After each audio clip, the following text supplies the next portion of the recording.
This is the Washington Times front page for Tuesday, April 14th, 2026. Thanks for joining us. I'm George Gerbo. The Trump administration ramped up pressure on Iran with a comprehensive naval blockade of its ports, but Iran's pre-war preparation could give it significant economic staying power. Tom Howell and Von Caucane report President Trump said the U.S. would not hesitate to attack Iran's ships that attempt to break the blockade, which took effect Monday despite an ongoing ceasefire announced last week. The president said the strategy is designed to force Iran to relinquish control of the Strait of Hormuz. Iranian officials taunted the decision, saying it would backfire and lead to higher energy costs for Americans. Iran has taken several steps to ease its economic pain, both before and after the U.S. began the war February 28th. It's ramped up oil exports using a shadow fleet of tankers and is charging ships that want to transit the strait, among other measures. The U.S. and Iran agreed to a 2-week ceasefire on April 7th. Talks over the weekend, mediated by Pakistan, failed to yield a lasting agreement. Representatives Eric Swalwell and Tony Gonzalez have resigned from Congress following sexual misconduct allegations. Susan Ferrigio reports Swalwell, a Democrat from California, made his decision following threats from House lawmakers to expel him. He denies the allegations of sexual assault brought against him by multiple women. Gonzalez, a Texas Republican, was under a House Ethics Committee investigation of an alleged affair with a young female staffer who died by suicide.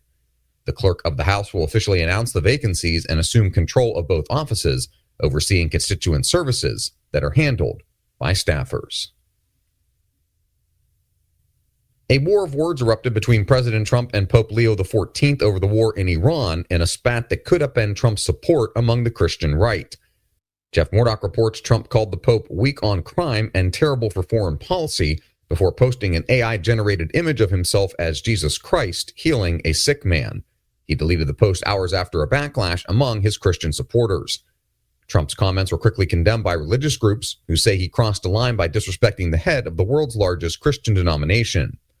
Pope Leo said his message is rooted in the gospel and will continue to speak out against the war in Iran, saying he doesn't fear the Trump administration. Popes and presidents have had policy disputes in the past. Pope John Paul II disagreed with President Clinton's abortion policy, and Pope Francis spoke out against Trump's immigration policy during his first term. And finally, Director of National Intelligence Tulsi Gabbard says the 2019 impeachment of President Trump over his dealings with Ukraine was based on biased evidence within the intelligence community. Stephen Dinan reports Gabbard said the CIA employee whose complaint became the basis of the impeachment was a registered Democrat who misled investigators about collaborating with Democrats. Trump was impeached by the Democratic-led House in 2019. Gabbard, a member of Congress at the time, was one of the few Democrats who didn't support the effort. Find all today's front page stories at WashingtonTimes.com/front page or on the Washington Times app, and find us wherever you get your podcasts. You can also find us on social media at Wash Times for breaking news, sports, commentary, and more. For the Washington Times,